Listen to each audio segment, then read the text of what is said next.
Buenas tardes. La semana pasada, la última presentación teórica de la semana pasada fue HSS. El modelo HSS, Hardening Soils Model with Small Strain Stiffness, es el modelo que les comenté en un momento, que es lo que básicamente hizo Plaxis famoso. Todos estos programas de elementos finitos dedicados a la geotecnia no son los mejores programas de elementos finitos. En cuanto a elementos finitos, son limitados, tienen relativamente pocos elementos, no tienen grandes aptitudes numéricas. Lo que tienen son modelos específicos para suelos. Hay otros programas como ANSYS, como Abacus, que tienen mucho más potencia en su solver, pero no el modelo constitutivo adecuado, y cuando no tenemos un buen modelo constitutivo, el programa no nos sirve. Entonces Plaxis se hizo en gran parte famoso por tener HCS, y el otro modelo que era útil de Plaxis era el Soft Soil Model con CRIP, y eso vamos a hablar hoy. HCS es un modelo bastante universal que se puede usar para una gran cantidad de casos. Lo pueden usar para calibrar un enrocado, lo pueden usar para calibrar una arcilla. Tiene enormes limitaciones. Obviamente hay modelos basados en teoría de estado crítico que hacen ciertas cosas mucho mejor. Pero una de las grandes limitaciones que tiene en problemas de geotecnia clásica es la deformación diferida. Todos los modelos que vimos y la gran mayoría de los modelos disponibles no tienen deformación diferida. Entonces, hoy vamos a hablar un poco de deformación diferida. Vamos a usar más de media hora, no sé si llegamos a una hora, a hablar de lo que es el CRIP, para después hablar 40 minutos de cómo funciona este modelo para modelar CRIP. Pero dentro de lo que es CRIP, normalmente hay pocos modelos que incorporan CRIP. Plaxis tiene dos que yo he visto o usado, que es Software Creep, que es el que vemos, el comúnmente usado, y después tiene otros como Creep S-Clay 1S, que no solo tiene Creep, sino que tiene anisotropía y muchas más cosas complejas. Pero bueno, antes de hablar de la parte de moderación numérica, voy a hablar un poco de deformación diferida, más que nada para arcillas. Nuevamente, la teoría que voy a explicar no se limita a arcillas, pero aplica más que nada a arcillas. Las arenas no suelen mostrar comportamiento de deformación diferida, no tienen tanta rheología en el comportamiento, entonces no aplica tanto. Y después los enrocados sí, los enrocados tienen bastante deformación diferida, no es exactamente igual que la arcilla, entonces todo lo que voy a decir está pensado para arcillas, se puede extrapolar a otros materiales. Y empezamos la presentación con esta foto del Museo de Bellas Artes de la Ciudad de México, porque la Ciudad de México es una ciudad donde la deformación diferida es bastante significativa y es muy interesante en cuanto a esas cosas. O sea, si les gusta la geotecnia, van a la Ciudad de México y van viendo que distintos lugares de la ciudad están como hundidos, y eso es por el fenómeno de deformación diferida. Los suelos estos, como eran suelos, como era un lago, el tipo de suelo es un tipo de suelo tal que la relación de vacíos es enorme para lo que tal vez muchos estamos acostumbrados.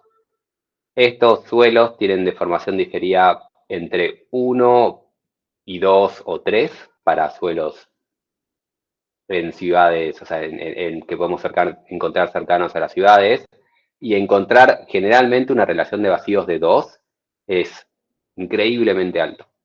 Se pueden encontrar relaciones de vacíos de 3, e inclusive en ciertos lugares, ya no en el centro, pero en ciertos lugares de la región, de la cercanía, hay relaciones de vacíos de 5. Relación de vacíos de 5, que yo hace unos años hubiese pensado que era totalmente imposible que existiesen. Y esa gran relación de vacíos genera un efecto importante en lo que es deformación diferida, porque esa gran cantidad de poros se va apretando.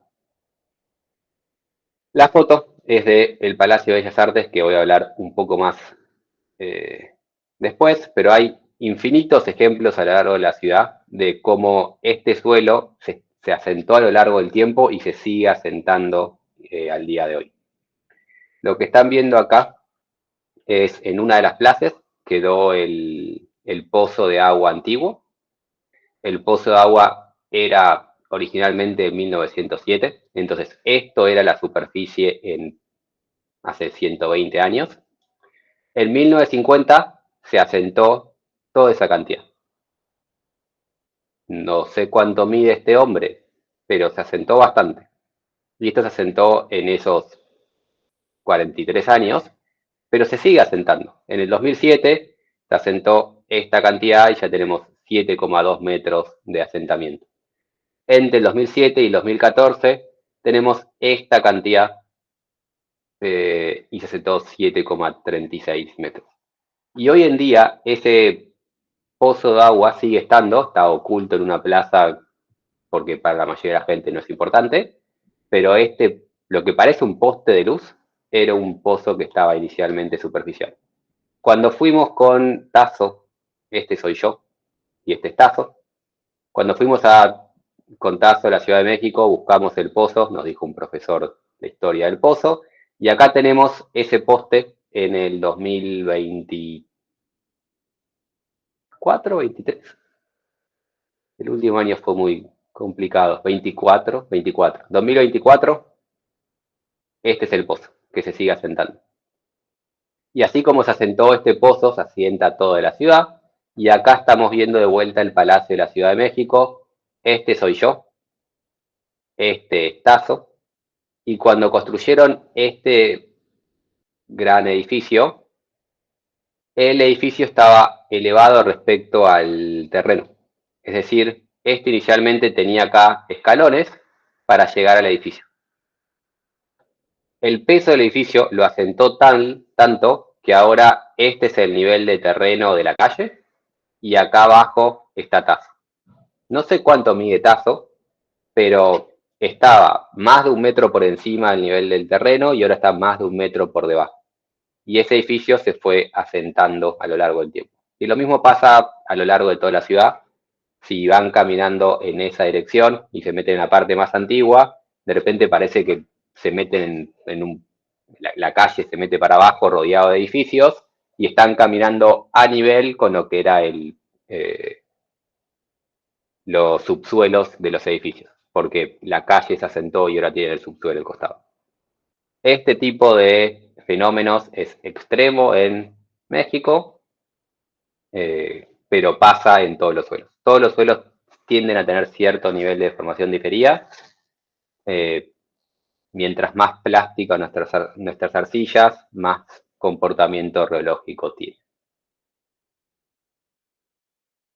Bien, entonces, para empezar a hablar de comportamiento de arcillas, primero empezar a hablar y recordar lo que es la compresión edométrica. Cuando hablamos de edómetro, el edómetro es el ensayo donde tienen un tubo, en ese tubo lo llenan de suelo y aplican una tensión vertical. El suelo está confinado porque está adentro de un tubo y van viendo, debido a esta tensión vertical, cuánto se va asentando esto. Este sigma B termina siendo sigma 1 y este sigma H termina siendo sigma 3 y K0 es la relación entre sigma H y sigma B. Eso es el ensayo edométrico, compresión edométrica o trayectoria de compresión unidireccional, porque se deforma solo en una dirección, y es lo que más asemeja a un suelo semi-infinito. O sea, si ustedes acá fuese realmente semi-infinito, este pedacito de suelo no se puede deformar en esa dirección, porque tiene más suelo que lo rodea, Entonces la trayectoria edométrica es la trayectoria que mejor simula el comportamiento de los suelos naturales si fuese todo horizontal. Y en base a ese tipo de trayectoria es que después se piensan este tipo de gráficos, donde se ve cómo se vincula la deformación vertical con, perdón, la tensión vertical con las deformaciones verticales. Este tipo de comportamiento históricamente se lo llamaba como justamente trayectorias típicas de suelos blandos. Y cuando la gente habla de suelos blandos, generalmente hablan de arcilla. Son palabras que quedaron y se siguen utilizando, pero opinión personal deberíamos dejar de utilizar. No toda arcilla es un suelo blando, no son sinónimos suelo blando, arcilla, y no es sinónimo suelo blando de relación de vacíos alta. Pero bueno, generalmente hablamos de este tipo de suelos como suelo blando, y de ahí después va a llevar el nombre el modelo soft soil, pero no me quiero adelantar. Cuando vemos este tipo de trayectorias, se suele simplificar a rectas y decimos que tenemos una trayectoria inicialmente elástica, después un rango, un periodo elastoplástico, y después esto acá es el fenómeno del creep. El fenómeno del creep es a tensión constante cómo avanza la deformación. Y esto es lo que cómo se suele simplificar el comportamiento de los suelos blandos. Una zona elástica reversible, una zona con deformaciones elastoplásticas y permanentes, y una zona dependiente del tiempo o viscosa. Siempre, siempre que hable de creep, estoy hablando de deformación diferida. Creep es deformación diferida. Y siempre que hablemos de viscosidad es fenómenos dependientes del tiempo. Y es lo mismo que si digo reológico, comportamientos reológicos son los comportamientos que dependen del tiempo. No quiere decir lo mismo reológico que deformación diferida, pero está asociado. La deformación diferida es un fenómeno reológico. Lo digo porque a veces me sale una palabra o la otra. Bien. Solo una consulta. En comportamiento de suelos al creep le llamaban a la deformación secundaria, ¿es correcto? Correcto, sí. O sea, la deformación primaria, después vamos a ver que está todo mezclado entre sí, pero generalmente la deformación primaria es asociada a lo que es la parte elástica, y la deformación secundaria a la parte viscoplástica, porque en realidad estas dos cosas están mezcladas. O sea, después vamos a ver que esto medio que se mezcla entre sí, pero la deformación secundaria está más que nada vinculada al clima.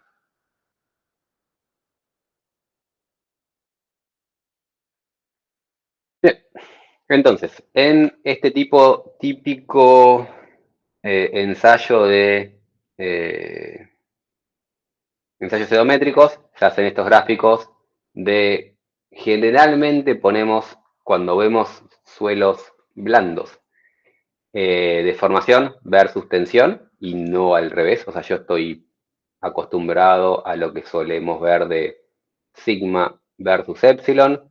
Cuando se hace ensayo odométrico, damos vuelta a las cosas y ponemos acá o deformación volumétrica o relación de vacíos. No son la misma cosa, pero están vinculados. Si reducimos mi relación de vacíos, estoy generando una deformación volumétrica en el material. Entonces, aunque no es lo mismo, hablan del mismo fenómeno, relación de vacíos o deformación volumétrica. Se hace el gráfico con ambas cosas. Y después en este gráfico se suele poner o la tensión vertical o la presión efectiva media. Ahí vamos a ver que vamos a estar cambiando los ejes, pero generalmente es algo vinculado a la deformación acá algo vinculado a la tensión acá.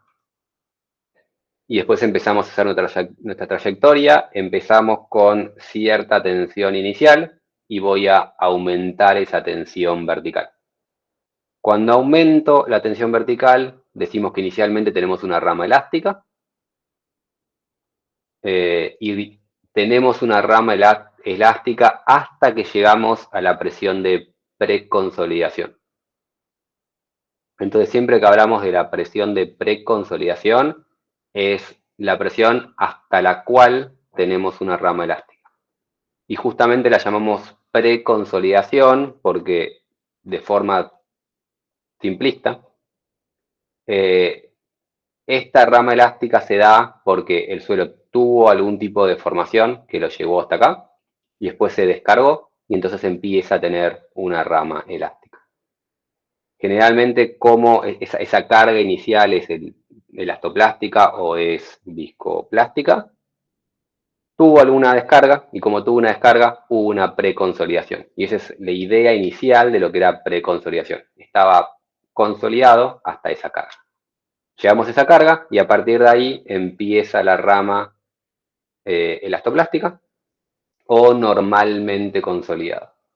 Esta es la rama preconsolidada y esta es la rama normalmente consolidada. O sea, el suelo virgen o normal seguiría este tipo de rama. Y cargamos hasta cierta presión. Esto es simplemente una trayectoria común. Cargamos hasta cierta presión. Lo que vamos a ver incorporar a esto es ahora la deformación diferida. Que si nosotros mantenemos esa tensión constante y dejamos la máquina con ese peso constante, vemos que a lo largo del tiempo se sigue deformando. La relación de vacíos baja, vamos apretando esos poros y se sigue deformando. Y esto es más grande generalmente en los suelos que tienen más relación de vacíos, porque tienen más poros que se van apretando, está mal dicho, más poros que vamos disminuyendo. Dejamos pasar 10 años y se deforma hasta acá.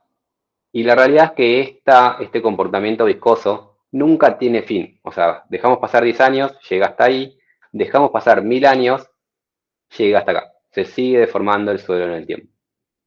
Y siempre se empieza a deformar cada vez menos. O sea, esta es la deformación que conseguimos en los primeros 10 años y esta es la deformación que conseguimos en los siguientes 990. Esa deformación va disminuyendo en el tiempo, pero de forma asintótica, entonces nunca se detiene. Lo que es interesante es que nosotros, al hacer este tipo de camino, si nosotros ahora, a partir de este punto, empezamos nuevamente a cargar, nos encontramos que iba a tener un rango elástico hasta llegar hasta cierto punto y a partir de acá hubiese seguido nuevamente por esta recta. Es decir, llegamos hasta acá por el paso del tiempo y después volvía a tener un rango elástico hasta que tocaba de vuelta la rama de la recta normalmente consolidada y ahí volvía a caminar por la recta normalmente consolidada. Y al ver este tipo de comportamiento, lo que nos indica es que justamente el paso del tiempo generó una preconsolidación. Porque cuando el suelo estaba acá, ahora para este suelo, en ese estado, la carga, el OCR que tenía, la carga de preconsolidación que tenía, era este valor de acá. Entonces, estaba sobreconsolidado y esa sobreconsolidación se la dio el tiempo. Entonces, para este tipo de materiales, la carga de preconsolidación no se da únicamente por carga, sino que el tiempo genera una sobreconsolidación. Mientras más tiempo lo dejamos, más sobreconsolidación tenemos. Entonces vemos que la parte viscosa se vincula con la parte elastoplástica.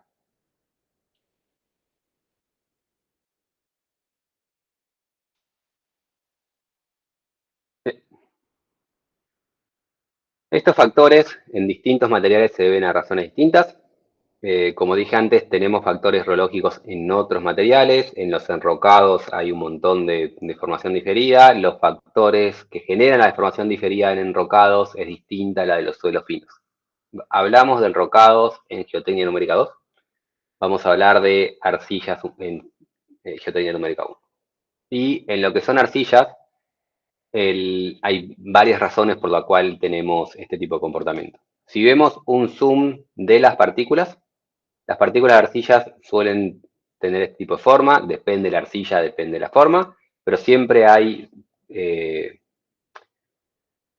como lajas, empiezan a ser superficies más alargadas, donde tienen una gran cantidad de superficie, y cómo queda la estructura de estas partículas cambia el comportamiento de las arcillas. O sea, las arcillas tienen un comportamiento muy vinculado a su estructura o su fábrica, que es el término que viene en inglés, de fabric, de red, de cómo se conectan estas cositas. Cuando empezamos a ver los mecanismos de justamente que generan deformación en estos materiales, tenemos razones físicas, químicas de estructura y de la historia. Los fenómenos físicos es el desplazamiento entre estas partículas, o sea, medio que asociado justamente a la componente friccional, se desplazan entre sí en función de la fricción. Después esos pedacitos, esas partículas también empiezan a tener rotura. Inclusive a tensión constante se genera rotura de partículas. Entonces, cómo va propagando esa rotura de partícula empieza a generar deformación diferida. Y después se van flexionando estas lajitas, porque al no ser partículas granulares, el fenómeno de flexión es mucho más significativo. Después, otros fenómenos que afectan el comportamiento reológico de las arcillas es la precipitación de minerales, típico en sales que generan cohesión. Cuando precipita esa sal, algunas de estas sales terminan siendo solubles y se pierden con el agua, pero algunos de esos procesos de precipitación terminan generando contacto que genera una cementación real entre partículas que termina generando un cambio en el comportamiento reológico, o sea, el comportamiento en el tiempo. Después, muchos de estos fenómenos se ven a fenómenos químicos.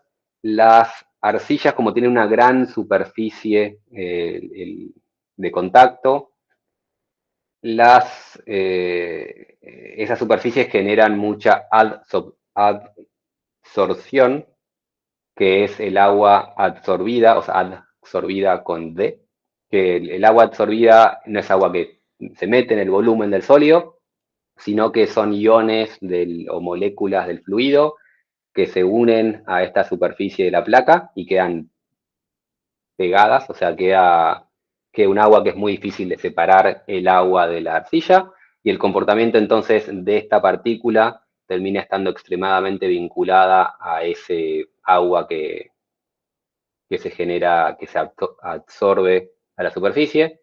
Y entonces cualquier cambio en los iones de esas moléculas generan un cambio gigante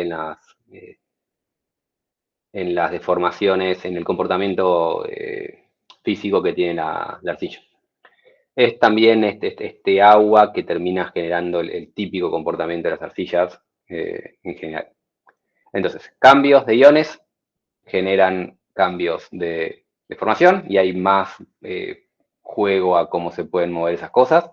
Y después, si cambiamos la composición química del agua que está percolando a través de nuestro sólido, cambia nuevamente el comportamiento. A fenómenos de estructura nos referimos justamente a lo que decía antes de la fábrica, o sea, cómo se van conectando entre estas cosas y cómo van formando internamente una estructura, cambia totalmente el comportamiento. Si están de forma caótica o si los alineamos, la resistencia y rigidez es muy distinta. Entonces, la estructura nos cambia y, por lo tanto, un mismo material depositado de formas distintas termina cambiando su fábrica y ese cambio en la fábrica genera cambio en los parámetros materiales.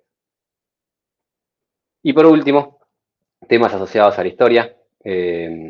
No el mismo material, si está sobreconsolidado o no, cambia su comportamiento. el tiempo que estuvo en ese estado y la historia de secado, disecado o saturado, o sea, resaturación y desaturación, genera un cambio en nuestra estructura. Entonces, en estos materiales es ideal saber toda esta historia de las partículas, haciendo las arcillas bastante complicadas de estudiar. Todas estas cosas, entonces, generan efectos dependientes del tiempo. Y dependientes del tiempo quiere decir tanto dejo una carga constante y se deforma, o dejo una deformación constante y cambia su tensión, o cambio la tasa de aplicación de la carga y cambia su comportamiento. Estrictamente hablando, todos los materiales tienen un comportamiento distinto en función de la tasa de deformación, pero es mucho más significativo en las arcillas. Y es más significativo en las arcillas plásticas. Justamente las arcillas plásticas son las arcillas que más tienen este fenómeno de adsorción. Y entonces las arcillas plásticas tienen un comportamiento controlado por la componente reológica. En las arcillas plásticas, lo que tenemos entonces es comportamiento distinto en función de la tasa de deformación. Y no lo dije antes, pero por las dudas, cuando hablo de tasa, me refiero a la derivada con respecto al tiempo. O sea, la derivada de la deformación con respecto al tiempo, la voy a llamar epsilon punto, y esto es, por ejemplo, la tasa de deformación. Si lo deformo muy rápido o lo deformo muy lento, si le pongo carga de golpe o carga de a poquito, todo eso son tasas de incrementos que estoy aplicando. Y lo que vemos en las arcillas es que si yo cargo la arcilla lento, se comporta así. Si cargo rápido, se comporta así. O sea, si aplico mi delta carga o mi delta deformación a mayor velocidad, gana rigidez y gana resistencia. Entonces nuestras arcillas tienen una rigidez dependiente de la velocidad de carga. Y lo que es muy interesante es que si yo empiezo a cargar con cierta velocidad, acelero la velocidad, pego un salto y empieza a retomar la curva de la velocidad alta. Bajo la velocidad, retoma la curva de velocidad media. Bajo la velocidad, curva de velocidad lenta, subo la velocidad y como que va cambiando entre esas curvas en función de la velocidad que estoy ensayando mi material. Esto es lo que hacen las arcillas plásticas. Y después las arcillas no plásticas, limos no plásticos, arenas gravas, realmente tienen una única rigidez dependiente de la velocidad. Que si vemos que queremos cambiar la velocidad, yo empiezo con una velocidad y de repente acelero, como que pego un saltito inicial donde gana una rigidez más alta por ese cambio de velocidades, por ese impulso que le di, pero después vuelve a la misma curva. Y si de golpe desacelero, le pasa lo contrario, pero vuelve a la misma curva. O sea, el cambio de velocidades genera un cambio instantáneo en el comportamiento, pero siempre retoma esta única curva que tiene de deformación. Como dije antes, en realidad esto depende del caso. O sea, en las arenas podemos llegar a tener un comportamiento de ese estilo, pero tenemos que ir a velocidades extremadamente altas, no comunes. En las arcillas con velocidades fácilmente logrables vemos estos cambios de comportamiento.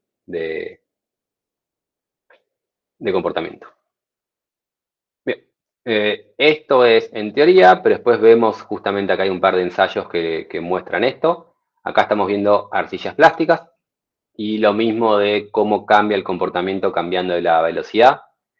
El ensayo acá es la versión rápida del ensayo, 5% de formación por hora, 0,5% de formación, 0,05, y vemos cómo empieza inicialmente con esta velocidad y este comportamiento, acelero, salta y sigue por acá, desacelero, desacelero, acelero, y como que cada tasa de deformación tiene una curva asociada.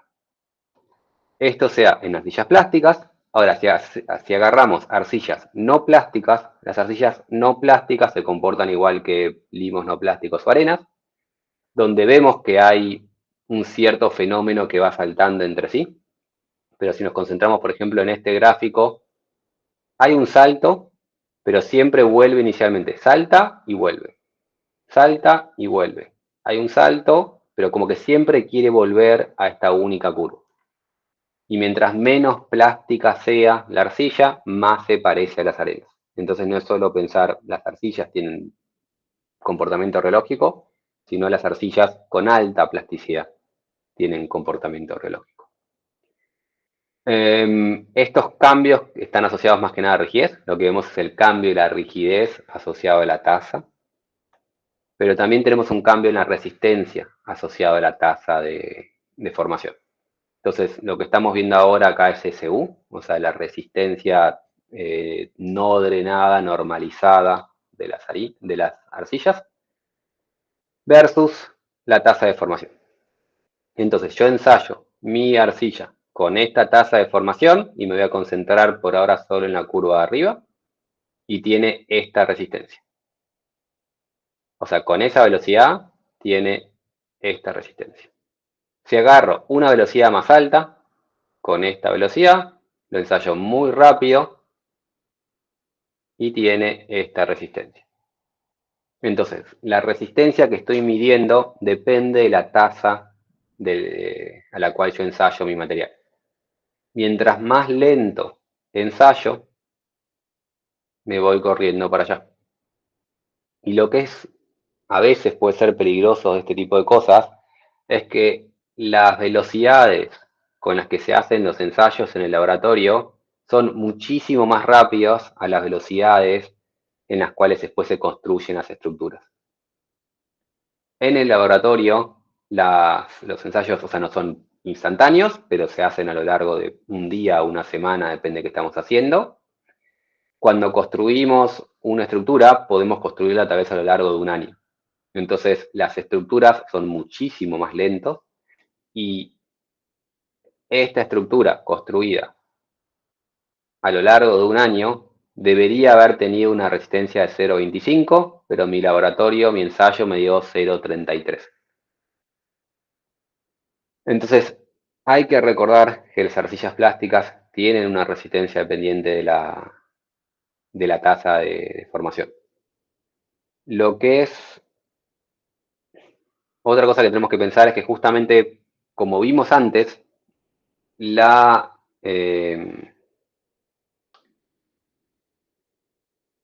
el tiempo genera una sobreconsolidación y entonces este efecto del creep está asociado a esa sobreconsolidación y si yo, o sea, me voy de acá un segundo para recordar el gráfico que habíamos hecho, que había mostrado antes, esto es así, y habíamos dicho que era una rama inicialmente elástica, una rama no elástica, y después se movió hasta acá debido al tiempo. Esto de acá es el efecto de deformación diferida, y lo que hizo este tiempo fue generar una sobreconsolidación. Por lo tanto,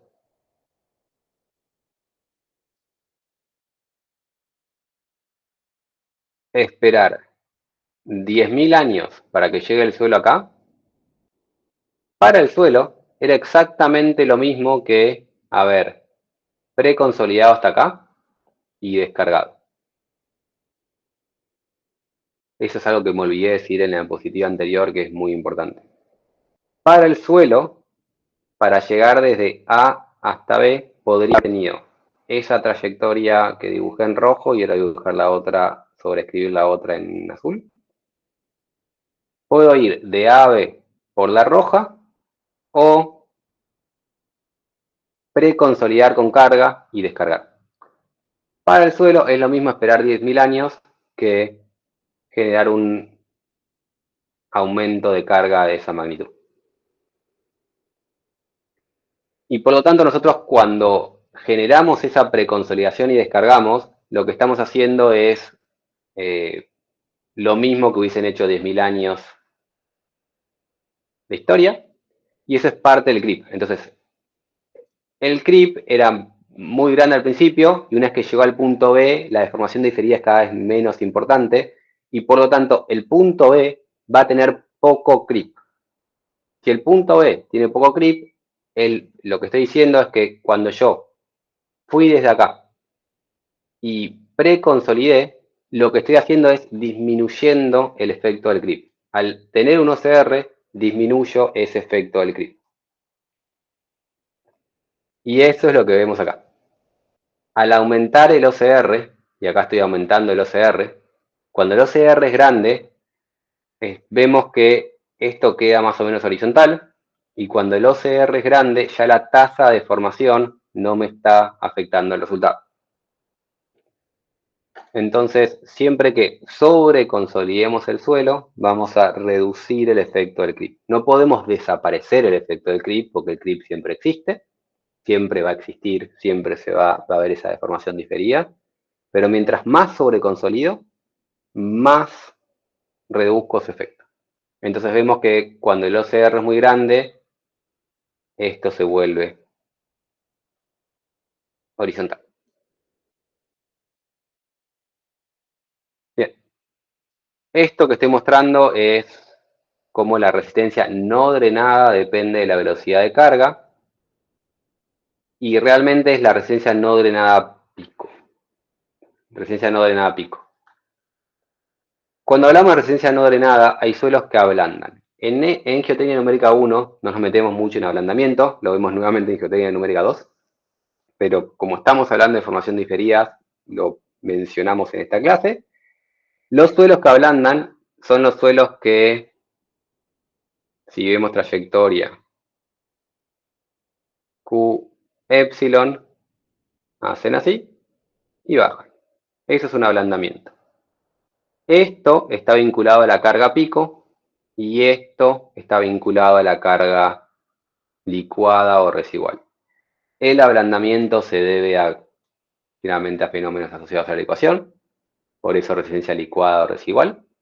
Pero bueno, en esos suelos tenemos dos resistencias, la pico y la residual. Este efecto de que a mayor tasa velocidad tenemos más resistencia, lo vemos en la carga pico. Esto es un ensayo lento, esto es un ensayo rápido. Al ser más rápido, aumentó esa carga pico. Pero si, en todos los casos, la carga residual termina siendo más o menos la misma. Y eso es porque la carga residual está asociada al estado crítico del suelo, el estado volumen constante del suelo, y en todos los casos ese estado es único. La teoría de estado crítico nos dice que es uno solo, entonces esa carga residual tiende a un único valor, mientras que la resistencia pico sí depende de temas de rigideces. Entonces, al cambiar la rigidez, al tener mi material rigidez dependiente de la tasa, tiene resistencia no drenada dependiente de la tasa de deformaciones para mi carga pico. Bien. Lo otro que es bueno mencionar es que este aumento de la rigidez que tenemos por la mayor tasa de formación es un aumento en la rigidez viscoplástica. La rama elástica tiene la misma rigidez. La rama elástica está asociada a contacto entre partículas mayoritariamente. Entonces, la tasa de formación no afecta la rigidez elástica, lo que está afectando es la deformación viscoplástica, y lo que termina generando eso es un aumento de lo que es cuál es el rango elástico. Es decir, cuando hago un ensayo lento, la rigidez elástica es la misma, pero cuando lo hago lento, empiezo a ver deformaciones no elásticas a esa deformación, y cuando hago el ensayo rápido, empiezo a ver deformaciones elásticas, perdón, no elásticas a mayor deformación. Entonces, no me cambia la rigidez, pero sí me cambia el rango del que es elástico. Porque cuando lo hago demasiado rápido, no le estoy dando el tiempo, no le estoy dando tiempo al material para reaccionar. Y como no le di tiempo, el rango elástico se me aumentó, no la rigidez. Y lo último que vamos a hablar de este tipo de cosas es justamente el tema de lo que se llama creep terciario. Y está vinculado también a lo que es la resistencia que tomamos para las partículas. Antes de eso, consultas hasta acá. Sé que es un montón de contenido que estoy pasando, es un montón de cosas. Como el propósito de la materia es más que nada hablar de moderación numérica, estoy yendo un poco rápido, más que nada para tenerla, no para que entiendan cada uno de los detalles. Si los quieren entender, nos detenemos a entenderlos. Pero la idea no es que entiendan cada detalle, sino que sepamos más o menos cómo es el comportamiento del suelo para ver qué es lo que queremos modelar. Tenemos una materia de comportamiento de suelos, que justamente creo que la que citaba Sonia, que ahí se ve todo esto con mayor detalle y mayores explicaciones. Lo que me interesa ahora es que todos sepamos más o menos lo que pasa en los suelos. ¿Alguna duda hasta acá o continúo?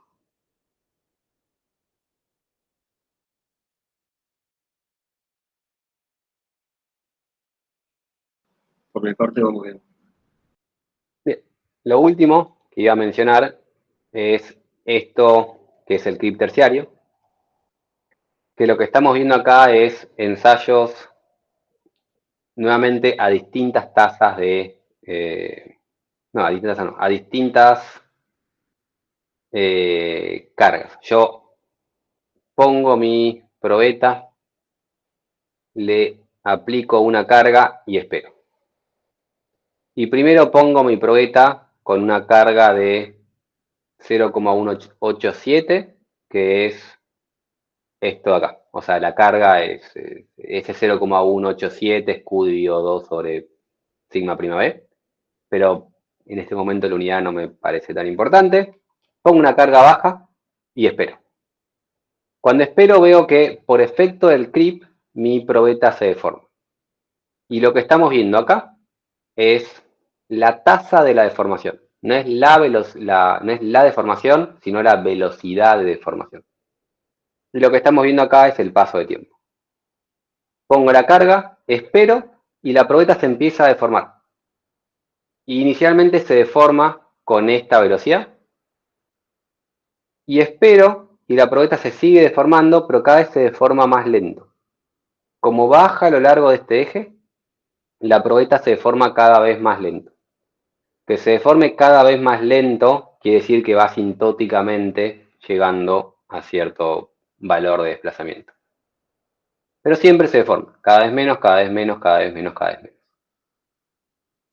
Y eso es la curva azul. Vuelvo a hacer el mismo ensayo, pero ahora en vez de ese número le aplico una carga más alta. Y ahora es la curva roja. Aplico la carga roja. Como es una carga más alta, la tasa de deformación inicial es más alta, entonces se empieza a deformar más rápido, pero empieza con cierta tasa y cada vez se deforma más lento, más lento, más lento, más lento, más lento, más lento, más lento. Y siempre avanza lento. Ahora hago el mismo ensayo, pero aumento un poquito la carga. Antes era 25 y ahora es 26,5. La diferencia es mínima. Como la diferencia es mínima, paso de esta curva roja a esta violeta. Es un poco más rápido.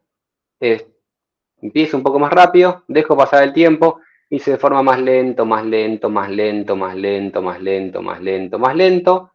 Y vemos que de golpe, inesperadamente, la curva se me va para arriba. Si la curva se va para arriba, quiere decir que cada vez se deforma más rápido, más rápido, más rápido, más rápido, más rápido.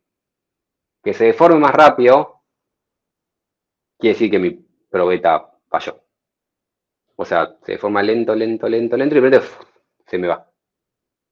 Esto que se dispara la falla es el tema del CRIP terciario. Para esta carga se deformó y nada más. Para esta carga se disparó el CRIP terciario.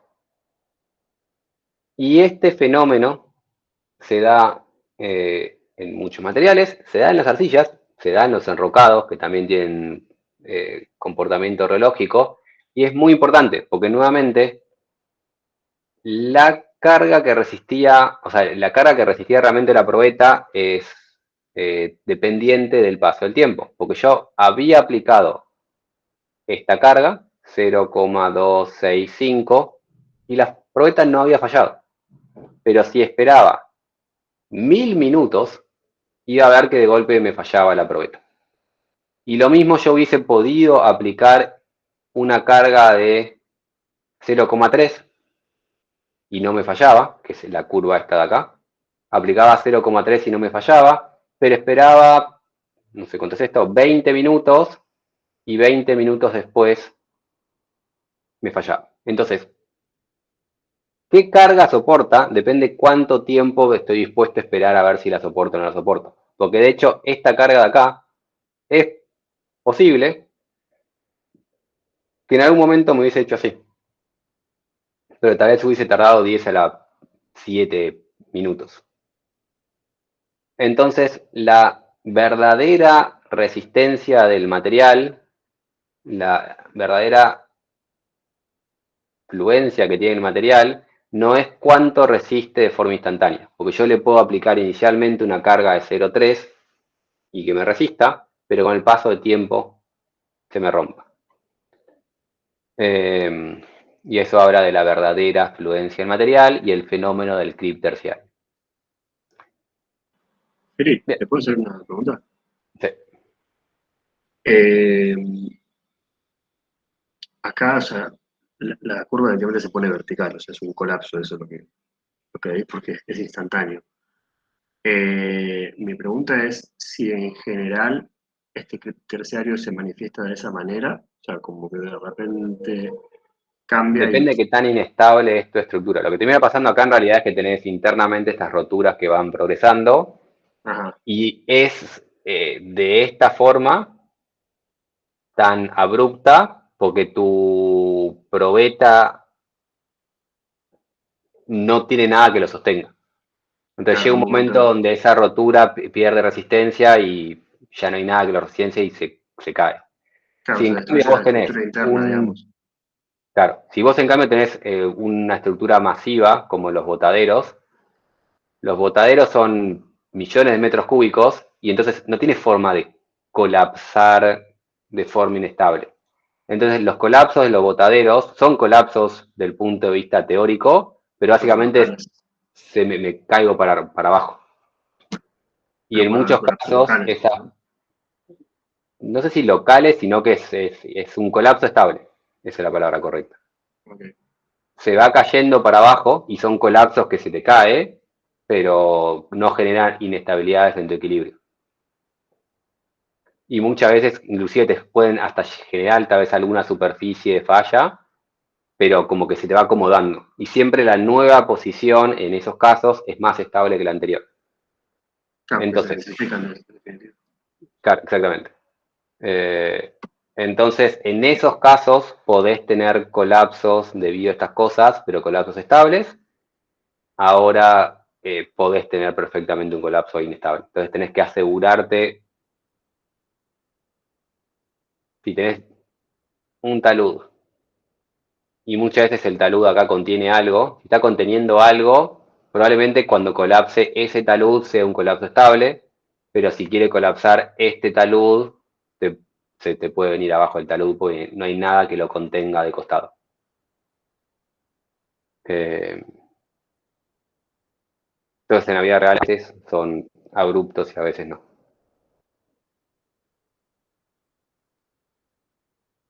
Bien, esto en cuanto a hablar un poco en general de fenómenos geológicos.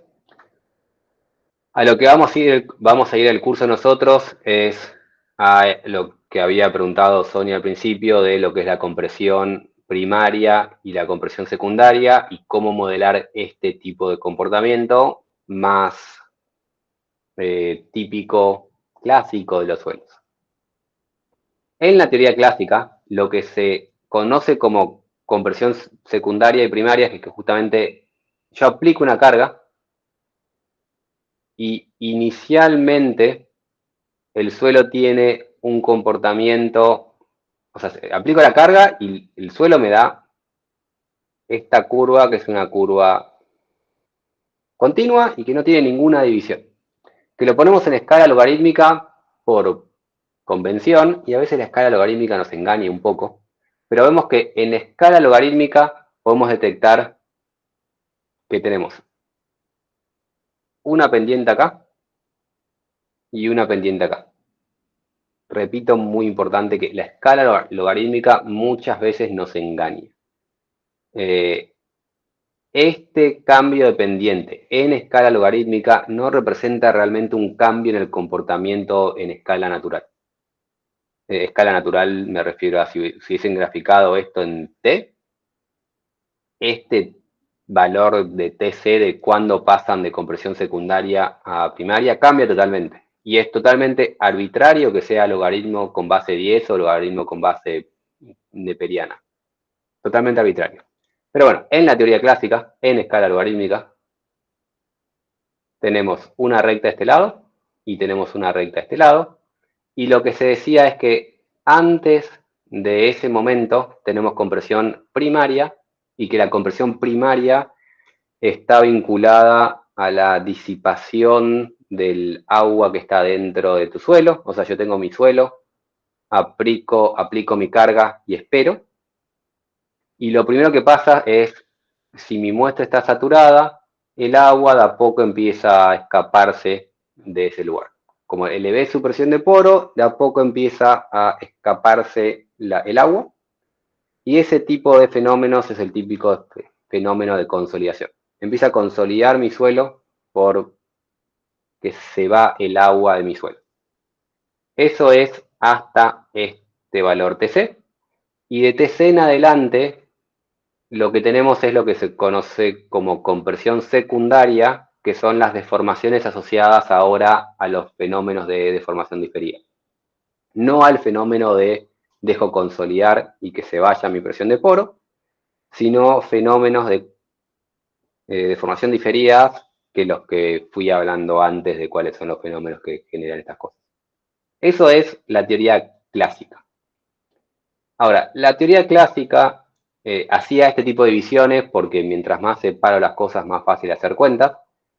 Cuando yo ahora hago esto con el enfoque de la viscoplasticidad, no existe lo que es compresión secundaria y primaria. No existe división entre una cosa y la otra. Los fenómenos que expliqué recién existen. El sólido se deforma en parte por la deformación del esqueleto del sólido, se deforma en parte porque el agua se va de los poros y se deforma en parte por los fenómenos asociados a la deformación diferida, pero todo eso ocurre en simultáneo. Lo que sí pasa es que la deformación elástica del sólido es cuasi instantánea, la deformación y la deformación diferida tarda más tiempo que la deformación asociada a la pérdida de agua. Pero todo ocurre al mismo tiempo. Y como dice acá, no puedo separar un momento mágico donde dejo de tener compresión primaria y empiezo a tener compresión secundaria. Toda esta curva es una mezcla de todos esos fenómenos al mismo tiempo. Y podríamos tal vez calcular una curva asociada a la deformación de escurrimiento del agua, y esa deformación del escurrimiento del agua se vuelve horizontal en cierto momento. Y después una curva asociada a la deformación diferida, y esa deformación diferida tarda más tiempo en asintotizarse, y por eso es que decimos que tenemos de este lado una y de este lado la otra, simplemente porque una se vuelve asintótica antes que la otra, pero cuando estoy en este momento, tengo ambos fenómenos. No puedo decir que antes del TC no tenía creep. El creep ocurre desde el minuto inicial. Acá empiezo a tener creep, solo que al principio es más importante la deformación instantánea o la deformación asociada a la consolidación, y después toma más importancia la deformación diferida. Pero siempre tengo todas al mismo tiempo. Bien. Ahora, todo esto que es la física del suelo, después lo terminamos calibrando con los ensayos edométricos. Y estos ensayos edométricos, por convención, o sea, lo dice la norma, pero es totalmente convencional, se hacen con ensayos de 24 horas. Es decir, yo tengo mi probeta en mi disco y le pongo una cierta carga de 100, espero 24 horas y después de 24 horas le agrego una carga de 100 y espero 24 horas y después le agrego otra carga. Y esos escalones de aumento de carga de 24 horas están hechos por convención y por conveniencia de que para nosotros es cómodo fijar un día como tiempo escalón, pero no tiene ninguna razón física por detrás. Y en base a ese escalón de 24 horas, después nosotros establecemos nuestros parámetros materiales. Y cuando hacemos escalones de 24 horas, dependiendo que estamos ensayando, esto de cuándo termina la consolidación primaria, fluctúa un montón. Si tenemos una arena, en la arena, una arena limpia, la consolidación primaria es casi instantáneo, porque la arena limpia, como es muy permeable, apenas levanta un poco de presión de poro, la disipa muy rápido. Entonces, en una arena tenemos 2 segundos de consolidación primaria y 24 horas de secundaria. Cuando tenemos una arcilla poco permeable, o sea, con un C sub B bajo, puede llegar a tardar 8 horas en disipar esa presión de poro, pero seguro en esas 24 horas va a tener una gran cantidad de horas de predominantemente consolidación secundaria. Entonces, cuando hacemos estos ensayos, captamos en gran parte deformaciones por consolidación secundaria. Y haciendo estos ensayos, entonces podemos calibrar nuestros materiales. En base a eso es que Jambu propuso esta teoría para deformaciones diferidas. Y ahora sí entramos en lo que son modelos y no lo que es física de suelos. Jambu propuso un modelo matemático, analítico, que después vamos a llevar al modelo numérico, pero propuso un modelo analítico donde tenemos compresión secundaria hasta cierto punto, y luego de ese punto empieza la deformación diferida, y asumió que esa deformación diferida es una recta en escala log. O sea, esa recta fue asumido por Jambu. Cuando vemos ensayos experimentales es bastante recto, y entonces asumió que es una recta. Y en vez de darle la pendiente de esa recta es 1 sobre mu. Bien. Si asumimos esto, que a partir de este punto es que tenemos esa recta, y extrapolamos para atrás, lo que nos diría el modelo de Jambu es que en ese momento, en este momento de acá, es que inicia el creep. O sea, según este modelo, tenemos un cierto periodo sin creep, y a partir de acá empezaría el creep. Y esto nuevamente no es física, es para, si asumimos que a partir de acá es una recta, a partir de acá es el inicio del creep. Entonces hay un tiempo TC, que es el tiempo entre el comienzo del ensayo y cuando las deformaciones están caracterizadas únicamente por la deformación viscosa, y un tiempo tau C, que es el tiempo entre el inicio del creep y este punto donde las deformaciones están caracterizadas principalmente por el comportamiento viscoso. Y esto es el modelo que propuso Jambu. ¿Consultas hasta acá?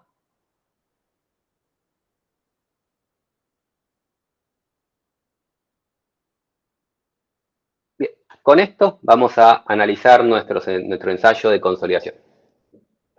Esto que están viendo acá es el ensayo de consolidación y ahora como lo queremos meter en un modelo numérico, no vamos a poner relaciones de vacíos para poder hablar de sigma y epsilon, que es más clásico generalmente en lo que es elementos finitos. Se podría haber hecho con relación de vacíos, pero lo clásico es poner epsilon sigma en lo que es modelos numéricos. Y ahora, viendo epsilon volumétrico versus logaritmo de la presión, arrancamos en este punto, en el día 0, y le aplicamos un escalón de carga. Aplicamos un escalón de carga de esta magnitud, y esto es mi delta en P, en escala logarítmica. Este es el estado inicial. Esperamos 24 horas, vamos a medir y vemos que después de 24 horas se deformó hasta acá. O sea, lo que yo aplico es delta P y lo que mido es esa deformación volumétrica. Entonces, esta deformación volumétrica o este cambio en deformación volumétrica es el cambio generado por este delta P. Vamos a poner delta deformación volumétrica. Ese cambio en deformación volumétrica, yo, si tengo un enfoque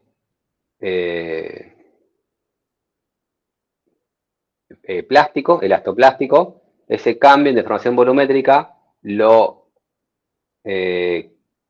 asimilo a que mi punto pasa de acá a acá con esta recta, y la pendiente de esa recta, del punto de vista elastoplástico, es lambda. Y entonces ese cambio de deformación volumétrica es lambda por el logaritmo de la presión inicial menos lambda por el logaritmo de la presión final. Y la diferencia de logaritmos es PF sobre P0. Y entonces el cambio en la función volumétrica es lambda por el logaritmo de la diferencia de presiones. Esto sí voy con el enfoque lambda. Ahora, lo que se plantea en teoría viscoplástica es que este cambio de formación está asociado a un cambio de formación elástico más un cambio de formación viscoplástico. Como justamente hablé en la diapositiva anterior, no puedo separar lo que es consolidación primaria de consolidación secundaria, y entonces no puedo separar lo que es plástico de lo que es viscoso. Todo ocurre de forma mezclada, y eso me da esa deformación viscoplástica. La deformación viscoplástica está asociada a la parte plástica y a la parte viscosa, todo de forma mezclada. La parte de la deformación elástica la calculamos como kappa por, todo eso se me estoy olvidando los asteriscos por todos lados,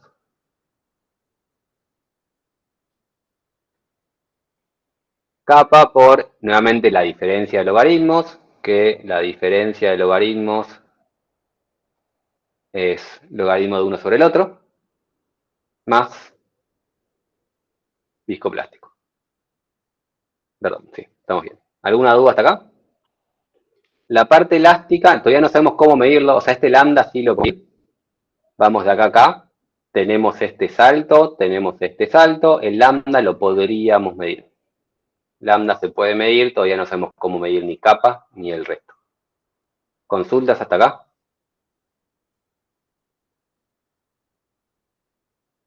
No. kappa, entonces esto acá es delta epsilon volumétrico. Kappa está asociado a la deformación elástica y es este pedacito de acá.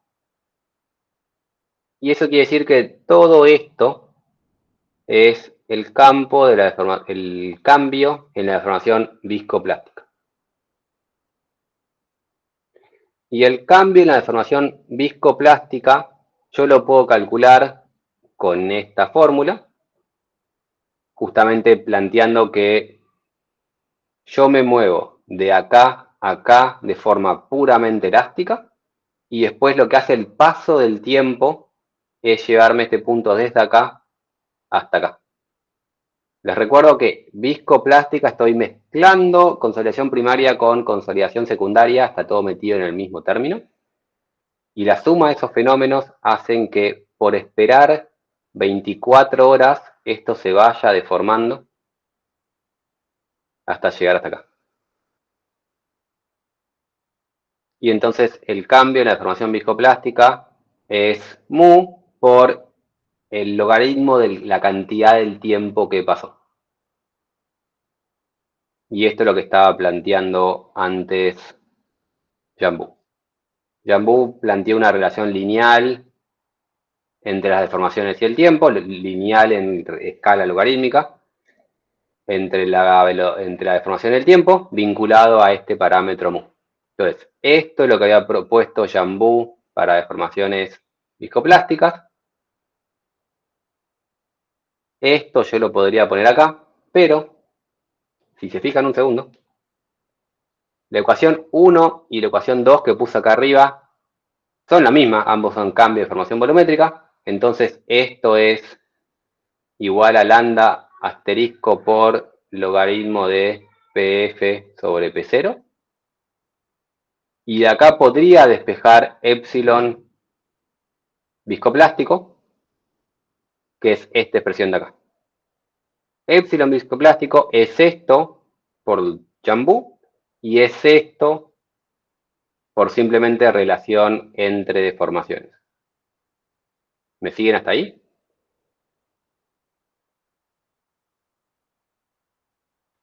Sí. Como tengo dos expresiones para el epsilon viscoplástico, si tengo ahora igualando esto con esto, puedo despejar una cuenta, una ecuación, que me dice cómo vinculo justamente el aumento de la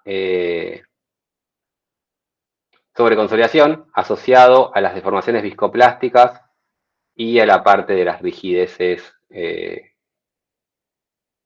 elásticas y plásticas.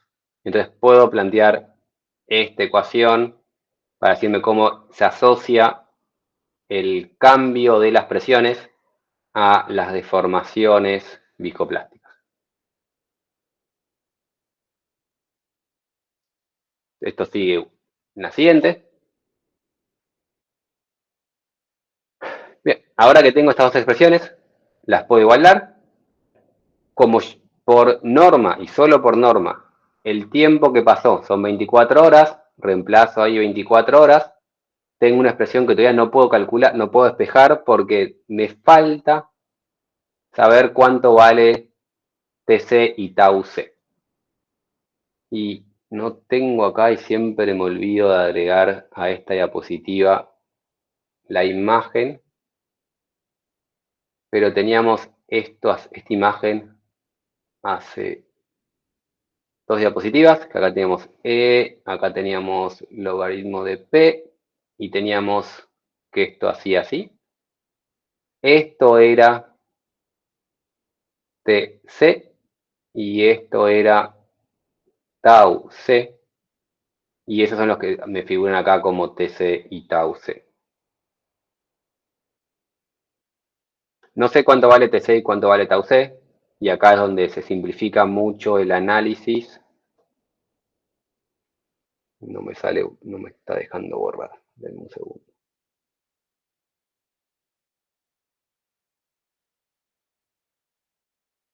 Bien. no sé cuánto vale TC y dónde vale TAUC. Y acá es donde simplificamos y decís, asumimos que somos iguales.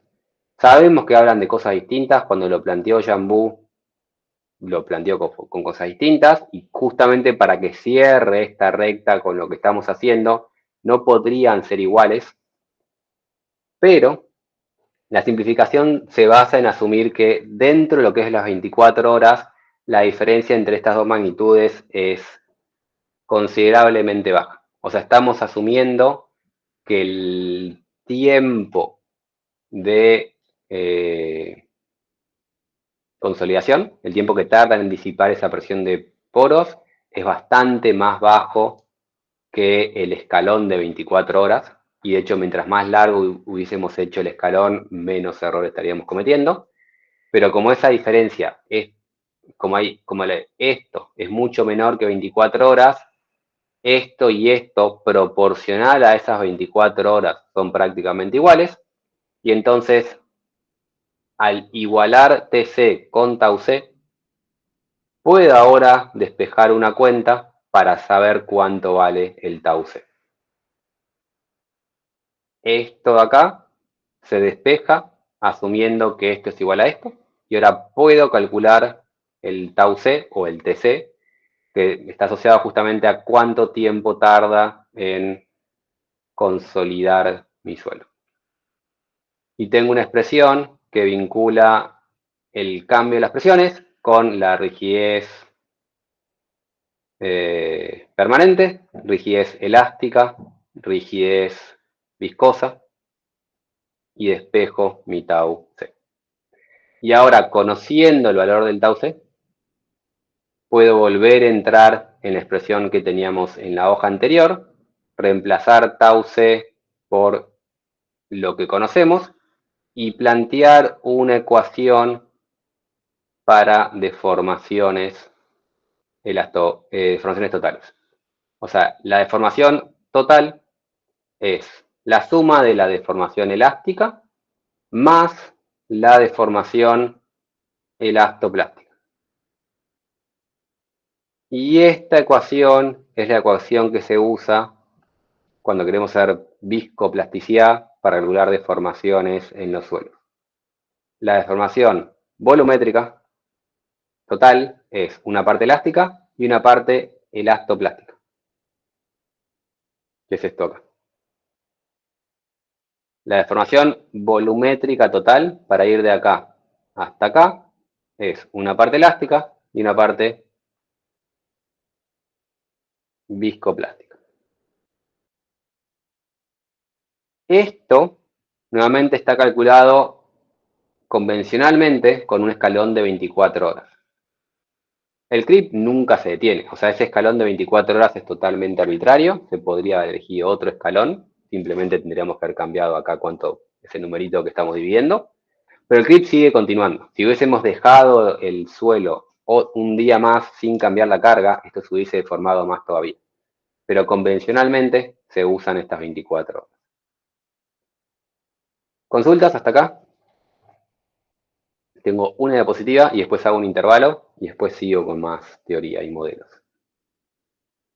Si no hay consultas, voy a la última diapositiva y es recordar que el creep siempre es de compresión o siempre es de reducir el volumen. Yo tengo un suelo. Voy cargando y a medida que voy cargando, como dije recién, tengo la parte de compresión primaria y compresión secundaria, todo ahí mezclado, llego hasta cierto punto. Si yo ahora descargo, cuando descargo, estoy reduciendo la carga y mi suelo rebota y, o sea, voy a hacerlo con las manos. Cuando voy cargando hago así. Cuando yo hago la descarga, inicialmente rebota. Pero por más que el delta carga haya sido para arriba, el suelo sigue comprimido. Entonces, el creep sigue deformando para abajo. Y lo que tenemos es que hago así con mi suelo. Y al hacer esto, esto lo que está simulando es un efecto de justamente de compactación. Cuando tenemos estos fenómenos, para reducir estos fenómenos, lo que queremos es sobreconsolidar el suelo. Entonces, en nuestro terraplén le agregamos una carga adicional y le ponemos una sobrecarga para sobreconsolidar el suelo. Sobreconsolidar el suelo y llegué hasta acá. Y ahí descargo o retiro esa sobrecarga. Al retirar esa sobrecarga me rebota para arriba y el suelo está sobreconsolidado. Pero lentamente el creep va a disipar esa sobreconsolidación. O sea, le puse la carga adicional, se la saco, está sobreconsolidado y lo dije al revés. No va a y dije que va a disipar la sobreconsolidación, es al revés. Ese creep va a aumentar esa sobreconsolidación. Pero retiro la carga, dejo pasar el tiempo. Inicialmente no veo mucha diferencia en las deformaciones hasta que vuelvo a tener deformaciones diferidas como hubiese esperado con la misma trayectoria que antes. El efecto de la sobreconsolidación, lo que me genera en la escala del tiempo, es como que hay un cierto sector, cierta zona, donde parece que no tengo creep, pero siempre vuelve a retomar la curva de formación diferida que tenía antes. Porque lo que hizo esa sobrecarga es simular como si hubiese tenido varios años de creep, la saqué, queda el creep congelado durante un cierto delta t, hasta que vuelve a activarse y se sigue formando para abajo. Entonces, siempre que yo sobreconsolide, mientras más carga le ponga y más tiempo le dejo esa carga, más de efecto de retardarle el creep voy a tener, pero eventualmente me va a retomar ese creep. Y con esto terminamos la presentación de formación diferida en arcillas. Lo que vamos a usar en la siguiente clase son estas cuestiones de acá. Perdón, ya te escucho. No, igual, digamos, cuando retoma ese creep, lo hace a una menor tasa, ¿no? Porque ahora está sobreconsolidado. Siempre lo hace a la misma tasa. Pensá que este C sub alfa es cuando yo estoy en E. Después hago un comentario que debería mejorar de la presentación. Yo hacía acá y empezaba a pasar el tiempo. Y estos son 10 años y estos son 1000 años y se mueve para abajo. Todo este recorrido que está haciendo lo hace siempre con el mismo mu o siempre con el mismo C sub alfa. O sea, estamos asumiendo que hay es una recta en escala logarítmica de tiempo. Entonces, este C sub alfa en escala log es lo mismo que este C sub alfa en escala log. Como habíamos dicho que el efecto de creep era menor en arcillas preconsolidadas, y también por el hecho de que, justamente, como sobre esa recta vertical que dibujaste recién, se va desacelerando, el C sub alfa en la escala logarítmica a lo mejor es siempre el mismo, pero la velocidad en cantidad de años, digamos, es como Claro, que... como, sí, por eso, el C, vos cuando te movés de acá a acá, este es el efecto de 10 años y este es el efecto de, no sé, 10.000 años. Este efecto hace que la velocidad de formación que sea cada vez menor, eso pasa, pero es siempre la misma relación lineal respecto al log. Como justamente es una escala log, el log te cambia tu escala. A veces Sí, sí. a mí me confunde un montón la escala log.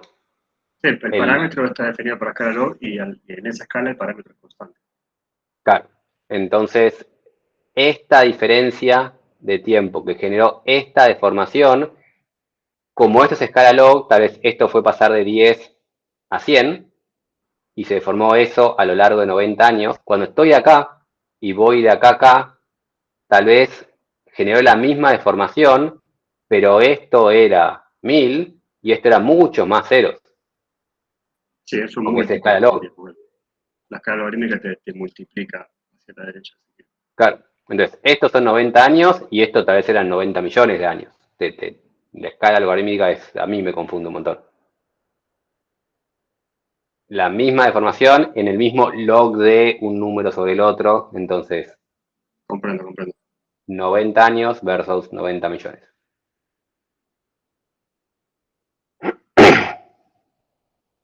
Lo otro que iba a hablar, Ibas a decir que la semana que viene íbamos a usar unas cuentas de... no, en la clase, dentro de 10 minutos vamos a usar. No sé si, creo que depende de qué tan cansados estén ustedes. Lo voy a hacer dentro de 10 minutos, ¿no? Pero los dejo decir. Mi comentario iba a... Acá estoy planteando todo con deformación volumétrica y logaritmo de presión. Lo que vimos recién de ese ejercicio que vimos para el escalón de una carga de ensayo geométrico es epsilon volumétrico versus logaritmo de la presión, logaritmo natural. Y acá tenemos el kappa, el lambda y el mu. Cuando hacemos lo mismo, pero en E versus logaritmo natural,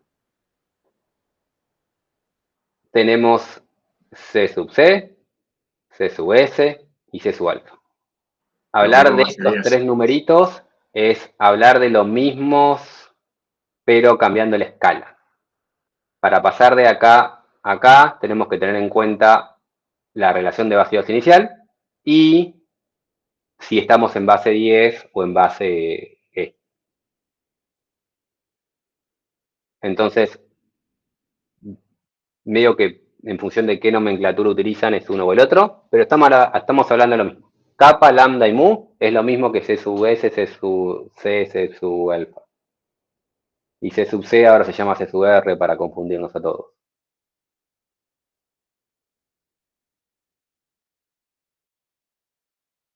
Es un cambio de escala nomás. Esto es clásico en la geotecnia, tal vez, pero cuando lo quisieron meter en mecánica de continuo, tenemos que pasar a P y es más fácil implementarlo en Epsilon. Pero es un tema de escala nomás. ¿Consultas?